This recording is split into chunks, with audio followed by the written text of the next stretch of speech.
विपक्ष के आरोपों पर गृह मंत्री अमित शाह का बड़ा बयान। मैं हर चर्चा के लिए तैयार हूं, बस संसद चलने दे, कल 3 बजे मैं दूंगा जवाब।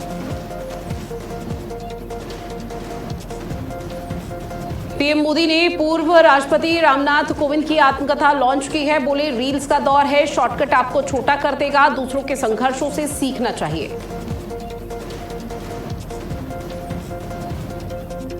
रांची में धरने पर बैठे छात्रों का दबाव बनाने का हो रहा प्रयास। रात में काटी गई बिजली, हटाया गया जनरेटर। उमस भरी गर्मी के बीच भी धरना लगातार जारी।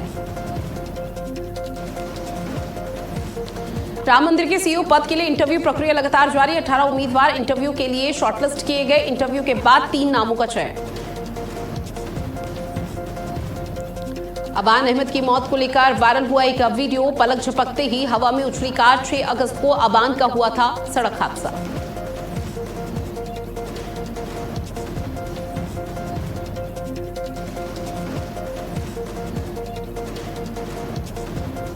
और चलिए शुरुआत करते हैं बुलेटिन की एक बड़ी खबर के साथ। संसद में गतिरोध पर गृह मंत्री अमित शाह का बड़ा बयान सामने आया। अमित शाह की तरफ से कहा गया कि हम सदन में चर्चा के लिए तैयार हैं, सवालों का जवाब देने के लिए मैं पूरी तरह से तैयार हूं। जो विपक्ष की तरफ से सवाल पूछे जा रहे हैं उन सवालों का मैं जवाब दूंगा। लोकसभा में आज विपक्ष चर्चा शुरू करे। अमित शाह की तरफ से कहा गया कि आज 3 बजे से चर्चा शुरू होने दीजिए। हम चर्चा के लिए प्रश्नकाल स्थगित करने को तैयार हैं। मैं सदन में ही बैठूंगा, सभी सवालों का जवाब दूंगा। आज 3 बजे से कल दोपहर 3 बजे तक चर्चा होने दे। मैं कल दोपहर 3 बजे चर्चा का जवाब दूंगा। जनता तय करे कौन चर्चा से भाग रहा है, विपक्ष तय करे कि चर्चा करनी है या फिर महज हंगामा करना है।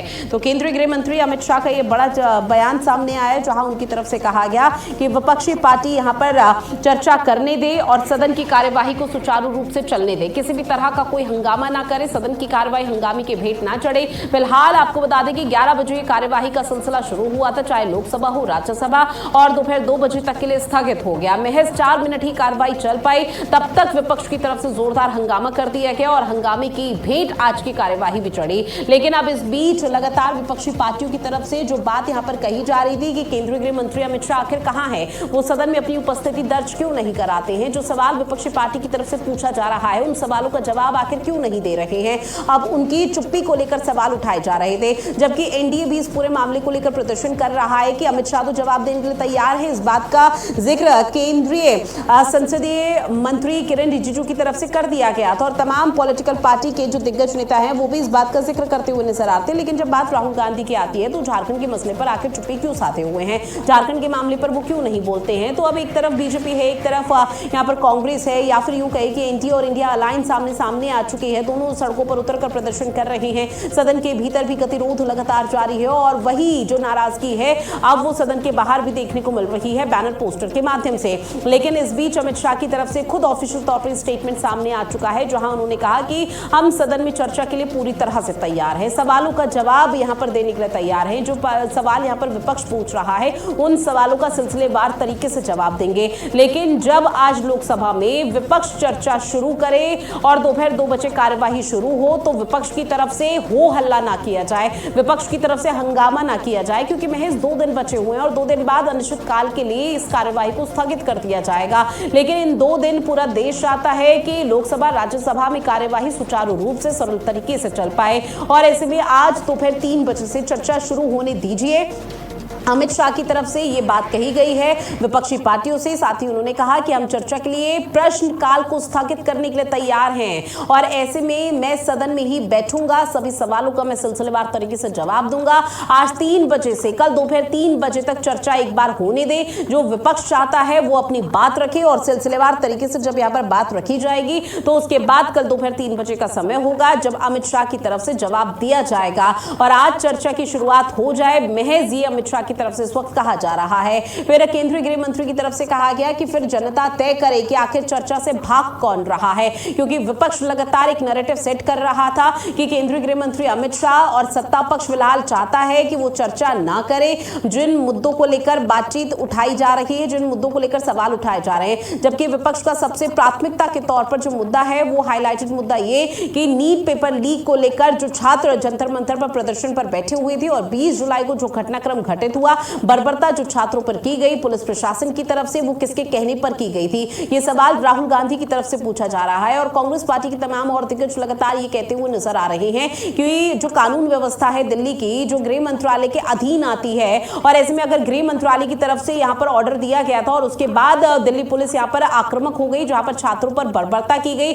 बच्चियों पर बर्बरता की गई, उसको लेकर केंद्रीय गृह मंत्री अमित शाह को जवाब देना चाहिए। और अगर यहां पर उनकी तरफ से ऑर्डर नहीं दिया गया था तो फिर पुलिस प्रशासन के आला अधिकारियों पर गाज गिरनी चाहिए। स्नेह कमल मेरे सहयोगी हमारे साथ फोन लाइन पर जुड़े हुए हैं। स्नेह कमल, इस पूरे मामले पर क्या अपडेट है? क्योंकि अब केंद्रीय गृह मंत्री अमित शाह का भी यहां पर रिएक्शन सामने आ चुका, जहां उन्होंने कहा कि आज चर्चा की शुरुआत होने दीजिए और कल दोपहर 3 बजे वो जवाब देंगे।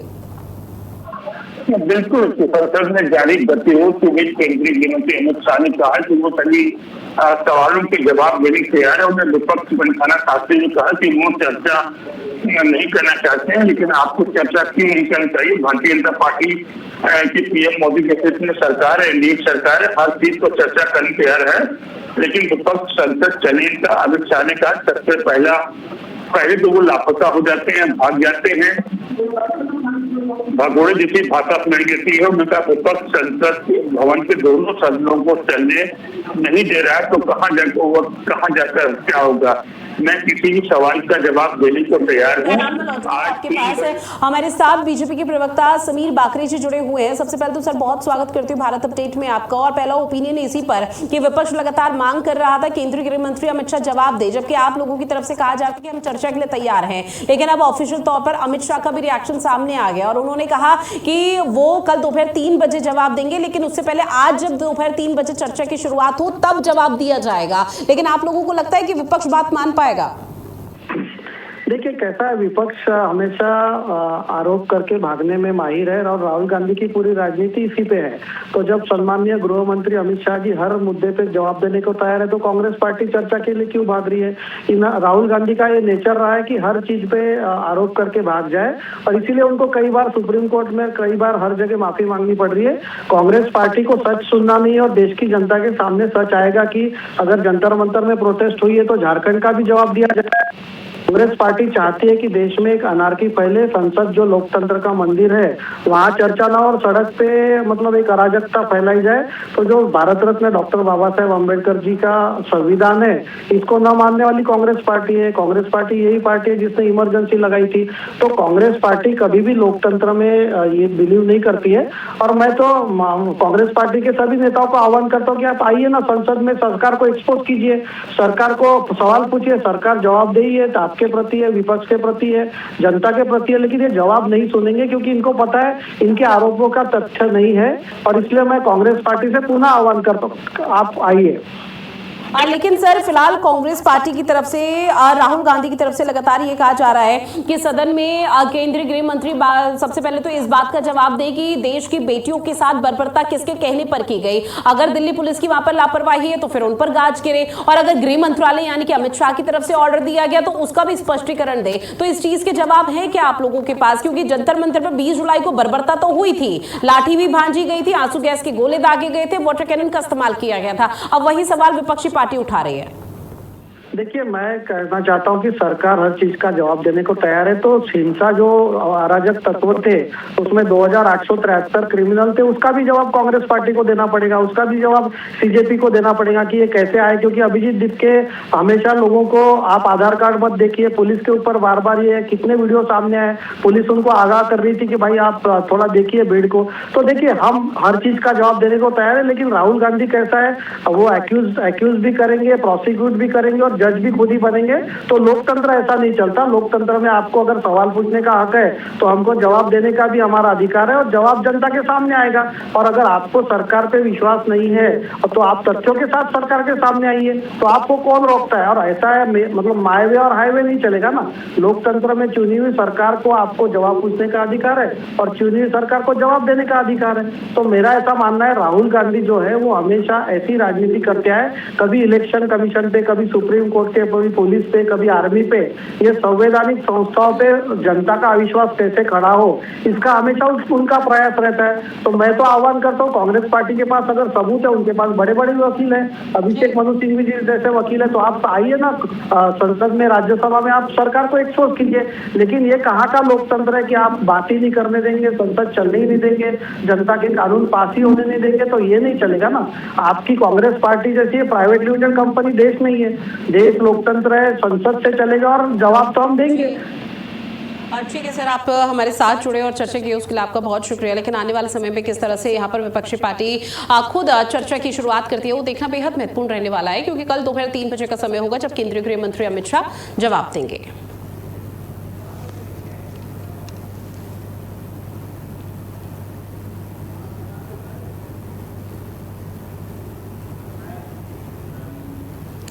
बात करते हैं उत्तर प्रदेश के उन्नाव की, जहां आपको बताते चले कि पुरवा और मोरावा के रास्ते लखनऊ तक रेल लाइन बिछाने की सालों पुरानी जो मांग है, एक बार फिर से चर्चा में आ चुकी है। अब दरअसल मोरावा नगर पंचायत के चेयरमैन कुंवर विवेक सेठ की पहल पर राज्यसभा सांसद संजय सेठ ने इस मुद्दे को संसद के प्रश्नकाल में उठाया, जहां बताया जा रहा है कि इस रेल परियोजना का सर्वे वर्ष 2012 से 13 में हो चुका है था, लेकिन इसके बाद मामला ठंडे बस्ते पर चले गया। अब राज्यसभा में मुद्दा उठने के बाद क्षेत्र में रेल लाइन के लिए बजट मिलने और काम शुरू होने की बहुत तेजी के साथ उम्मीद जताई जा रही है। इसके अलावा रजबहा नहर को दोबारा से चालू करने और मोरावा के जर्जर डाक बंगले की मरम्मत की मांग भी उठाई जा रही है।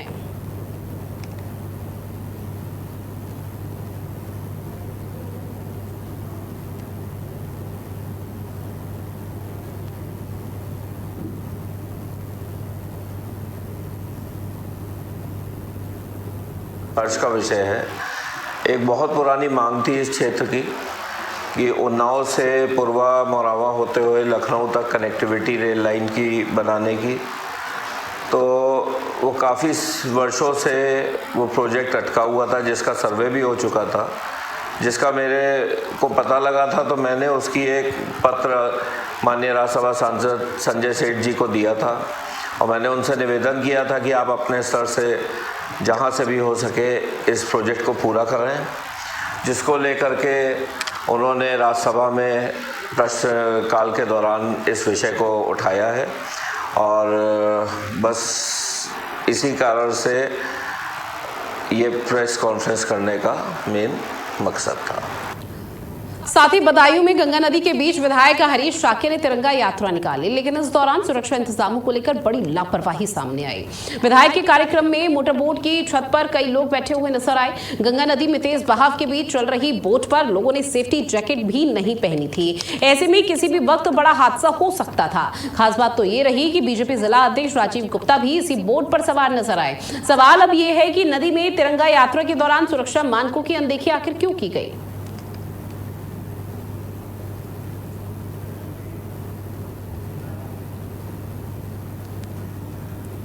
साथ ही झांसी से गुजरने वाली नई दिल्ली भोपाल शताब्दी एक्सप्रेस में ड्यूटी के दौरान टीटी की बर्थडे पार्टी का वीडियो सोशल मीडिया पर तेजी से वायरल हो रहा है। वीडियो में टिकट चेकिंग स्टाफ चलती ट्रेन के कोच में केक काटते हुए और साथ ही कर्मचारियों से माला पहनाते हुए नजर आ रहे हैं। इस दौरान कुछ यात्री भी कोच में मौजूद थे। वीडियो सामने आने के बाद रेलवे ने मामले को गंभीरता से लिया। झांसी रेल मंडल के जनसंपर्क अधिकारी मनोज कुमार सिंह ने बताया कि वायरल वीडियो रेलवे के संज्ञान में है, मामले की जांच की जा रही है और संबंधित स्टाफ के खिलाफ उचित कार्रवाई भी की जाएगी।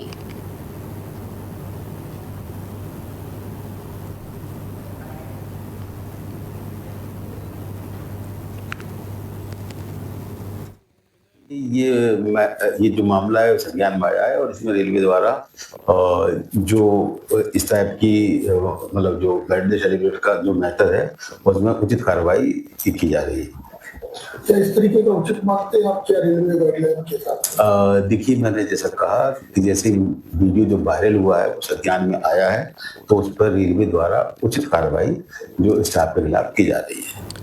साथ ही कुशीनगर में मुख्यमंत्री योगी आदित्यनाथ पर कथित अमर्यादित टिप्पणी करना एक युवक को महंगा पड़ गया। दरअसल मामला सोशल मीडिया स्टेटस पर कथित आपत्तिजनक वीडियो लगाने से जुड़ा हुआ है। आपको बता दें कि नेबुआ नौरंगिया पुलिस ने कार्रवाई करते हुए पुलिस ने आरोपी शकील उर्फ मुन्ना को गिरफ्तार कर लिया है। पुलिस के मुताबिक आरोपी ने 10 अगस्त को सोशल मीडिया पर एक वीडियो लगाया था। मामले में बीएनएस की धारा के तहत मुकदमा दर्ज किया गया। पुलिस ने कार्रवाई करते हुए 24 घंटे के भीतर आरोपी को धर दबोचा। गिरफ्तार आरोपी बलकुड़िया गांव का रहने वाला बताया जा रहा है। पुलिस ने आरोपी को न्यायिक प्रक्रिया के तहत अब जेल भेज दिया है।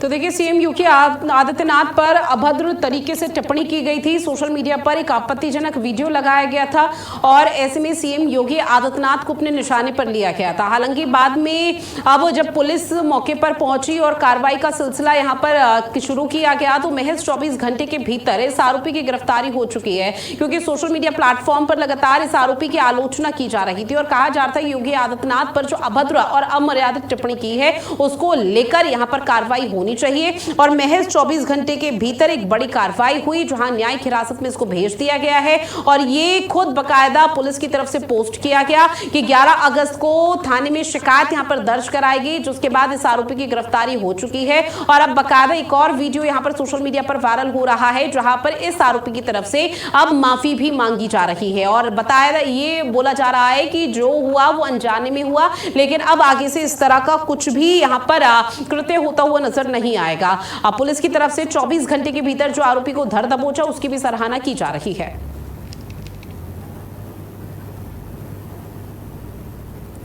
साथ ही हरदोई के कछौना थाना क्षेत्र में नेशनल हाईवे पर मजदूरों से भरी पिकअप डाला पलटने से बड़ा हादसा हो गया। पिकअप में करीब 27 मजदूर सवार थे, जिनमें 12 मजदूर घायल हो गए, जबकि 3 की हालत बेहद गंभीर बताई जा रही है।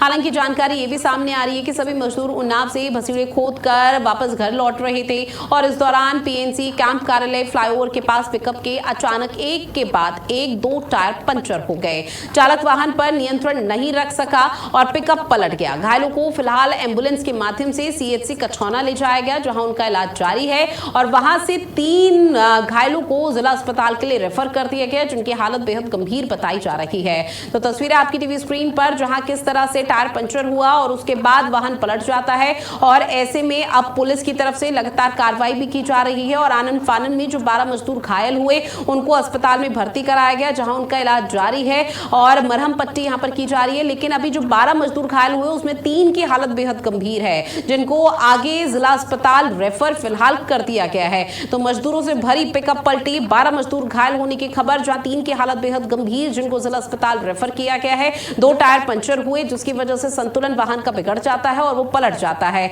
अब ऐसे में पुलिस मौके पर पहुंचकर लगातार कार्रवाई कर रही है। साथ ही चंदौली के बबूरी थाना क्षेत्र में मंगलवार रात बड़ा सड़क हादसा हो गया, जहां लतीफ शाह से पिकनिक मनाकर घर लौट रहे लोगों से भरे सीएनजी टेंपो की मुगलसराय मार्ग पर सामने से आ रहे डंपर से जोरदार टक्कर हो गई। हादसे में 28 वर्षीय राहुल की मौत हो गई है, जबकि 3 लोग घायल हो गए। टक्कर के बाद मौके पर चीख पुकार की स्थिति रही। वहीं स्थानीय लोगों ने घायलों को बाहर निकालकर अस्पताल पहुंचाया, जहां डॉक्टर ने राहुल को मृत घोषित कर दिया। वहीं 47 वर्षीय सूरज की हालत बेहद गंभीर होने पर उन्हें वाराणसी ट्रॉमा सेंटर रेफर किया गया। सूचना पर पहुंची पुलिस ने डंपर और उसके चालक को पकड़ लिया है और मामले की कार्रवाई शुरू कर दी है।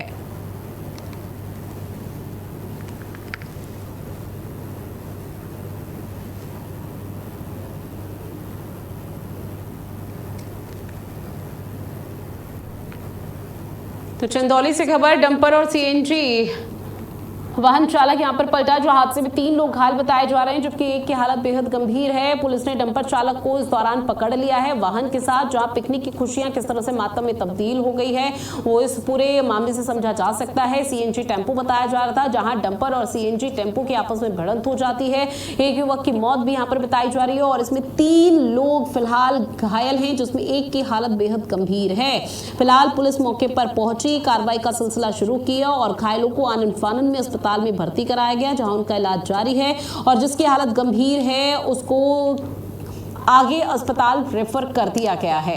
और पुलिस की तरफ से अभी फिलहाल ये पता लगाया जा रहा है कि क्या इसका मुख्य कारण रहा, क्या तेज रफ्तार थी या जो संतुलन यहाँ पर बिगड़ गया उसमें किसकी गलती थी, वो भी पता लगाने का प्रयास पुलिस की तरफ से किया जा रहा है। और जो परिजन है वो भी मौके पर पहुंचे हुए हैं और ऐसे में लगातार कोशिश यही की जा रही है कि पुलिस इस पूरे मामले पर उचित कार्रवाई जल्द से जल्द करे, क्योंकि आपको बता दें कि जिसकी हालत गंभीर है उसे ट्रॉमा सेंटर रेफर किया गया है। 47 वर्ष उसकी उम्र बताई जा रही है। मौके पर चीख पुकार की स्थिति रही और ऐसे में सीएनजी टेम्पो की मुगलसराय मार्ग पर सामने से आ रहे डंपर से जोरदार टक्कर हो जाती है। हादसे में राहुल की मौके पर दर्दनाक मौत हो गई, जबकि 3 लोग घायल हो गए। टक्कर के बाद मौके पर चीख पुकार की स्थिति, थोड़ा डर और भय का माहौल है। स्थानीय लोगों ने घायलों को बाहर निकाल कर अस्पताल पहुंचाया, जहां डॉक्टर ने राहुल को मृत घोषित कर दिया। वहीं आपको बता दें कि सूरज की हालत बेहद गंभीर बनी हुई है, जिसे वाराणसी ट्रॉमा सेंटर रेफर किया गया। सूचना पर पुलिस मौके पर पहुंची हुई है, लगातार कार्रवाई कर रही है। डंपर और उसके चालक को फिलहाल पकड़ लिया और मामले की कार्रवाई शुरू कर दी गई है।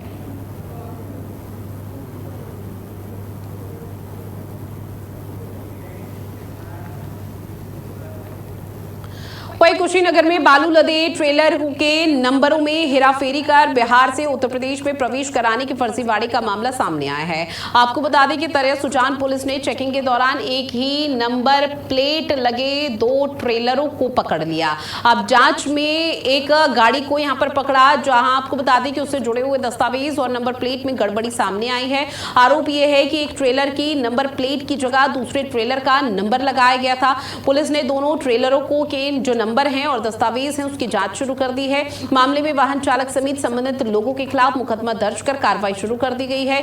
पुलिस की कार्रवाई से बालू माफियाओं में हड़कंप की स्थिति है।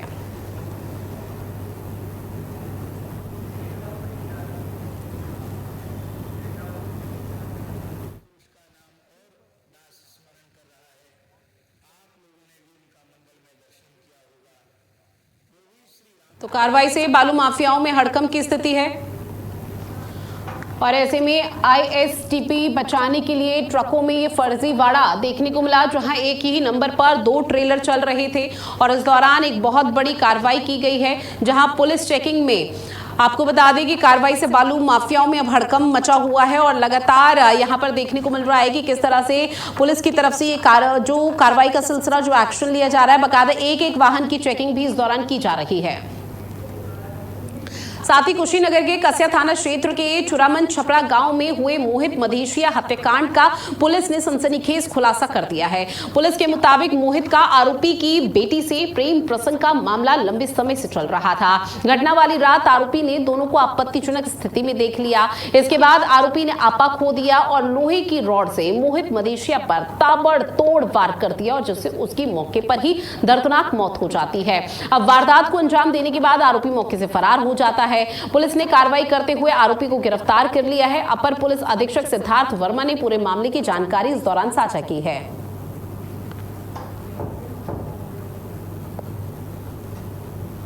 तो प्रेम प्रसंग में मोहित मधेशिया की हत्या का बड़ा खुलासा किया गया, जहां आपको बता दें कि प्रेम प्रसंग से जुड़ा हुआ ये पूरा मामला है कि लंबे समय से यहां पर आपको बता दें कि आरोपी की जो बेटी है उससे मोहित का अफेयर चल रहा था, जिसके बाद जो आरोपी है उसने आपत्तिजनक स्थिति में दोनों को देख लिया था और ऐसे में अपना आपा खो देता है और कई बार वार करता है, जिसके बाद उसको मौत के घाट उतार देता है और मौके से फरार हो जाता है। फिलहाल आरोपी की गिरफ्तारी हो चुकी है। एक युवक जिसका नाम मोहित मधेशिया है, उम्र लगभग 22 वर्ष है, उसकी किसी ने हत्या करके उसका शव उसके घर के सामने फेंका हुआ है।